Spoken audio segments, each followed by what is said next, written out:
மதம் மனிதனை மிருகமாக்கும், சாதி மனிதனை சாக்கடையாக்கும். எதிர்காலம் என்பது இந்த 2152 கோடி ரூபாயில இருக்கின்றது. இது சம்பந்தமே இல்லாமல் பிஎம்ஸ்ரீ அப்படின்னு நீ கையெழுத்து போட்டால் தான் நான் அந்த பணம் தருவேன் என்று சொல்லுகிறாய். பிஎம்ஸ்ரீ என்பது தரமான கல்வியை தர வேண்டும், அதற்காகத்தான் நாங்கள் சொல்கிறோங்கிற. சரி, தரமான கல்வி தரன்னு சொல்கிறியா, இல்லை வேறு என்னென்ன சரத்துக்கெல்லாம் இருக்குன்றது நீங்கள் போய் அதை போய் பார்த்தீங்கன்னா ஒன்றும் இல்லை, ஒட்டுமொத்தமாக என்இபி அப்படியே உள்ளே கொண்டு வந்துடுற. ஆக அப்படி என்இபி நீ கொண்டு வரும்பொழுது எப்படி எங்களால் ஒற்றுக்கொள்ள முடியும்? முதல்ல அந்த என்இபி ஃப்ரேம் பண்ணல, முதல்ல எங்களை கேட்டியா நீ?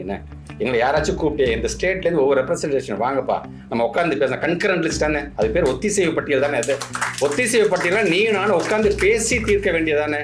நீ பாட்டு ஒரு எந்த ஒரு எஜுகேஷனலிஸ்ட்டும் இல்லாமல் நீயா ஒரு ஆளுங்க ஒரு குரூப்பை வச்சு போட்டுட்டு இன்னைக்கு என்இபியை நாங்கள் உருவாக்கிட்டோம் என்று நீ சொல்லிக்கிற. அது டிராஃப்ட் டேர்மில் இருக்கும் பொழுதே நம்முடைய மாண்புமிகு தமிழ்நாட்டு முதலமைச்சரை பொறுத்த வரைக்கும் அதுக்கு எதிர்ப்பு தெரிவித்தார். இதில் பல கருத்துக்களை நீங்கள் கேட்காமலே நீங்கள் செய்கிறீங்க. ஏன்னா 2016 முத்தமிழர் கலைஞர் சொல்லும் பொழுது இதில் யாருங்க நீங்கள் வந்து எஜுகேஷனிஸ்ட் இருக்காங்க, யாருமே இல்லாமல் நீங்கள் எப்படிங்க இதை ஃப்ரேம் பண்ணுறீங்க என்று கேட்டவர் முத்தமிழர் கலைஞர் அவர்கள்.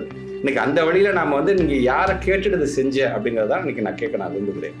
இப்படி தான் நினச்சதெல்லாம் ஒன் சைஸ் ஃபிட்ஸ் ஆல் அப்படிங்கிற மாதிரி நான் ஒன்று சொல்லிட்டேன், எல்லாரும் இதை தான் ஏற்றுக்கணும் அப்படிங்கிற போது எப்படி அதை ஏற்றுக்கொள்ள முடியும்? இந்த இருமொழி கொள்கையில் நம்ம எவ்வளோ நம்ம ப்ரூவன் ப்ராடக்ட்ஸ் நம்ம வச்சுக்கோங்க. இன்றைக்கி இருக்கிற ஐஎஸ்ஆர் நாராயணன் சார் முதற்கொண்டு எல்லாமே இருமொழி கொள்கையில் படிச்சுட்டு வந்தவங்க தானே இருக்கிறாங்க. இன்றைக்கி நமக்கு ஒரு அறிவியல் சார்ந்த சமுதாயத்தை உருவாக்கும் தான் நாங்கள் ஆசைப்படுறோம். நாங்கள் நீ ஹிந்திம்பா, நாளைக்கு சமஸ்கிருதத்தை உள்ளே கொண்டு வருவா, சமஸ்கிருதத்தை உள்ளே கொண்டு வந்துட்டு இந்த 4 மந்திரத்தை நீ படிச்சின்னா நீ 40 மார்க் வாங்க, இந்த 8 மந்திரத்தையும் படிச்சுட்டா நீ 80 மார்க் வாங்கன்னு சொன்னீங்கன்னா இப்படி எந்த அளவுக்கு எங்களை நீங்கள் அடி முட்டாளாக நீ ஆக்க பார்க்கிறாய் என்பதற்காக தான், ஏமாந்து விட கூடாது என்பதற்காக தான் சொல்லி இதை நாங்கள் அரசியல் செய்ய வேண்டிய அவசியமே இல்லை.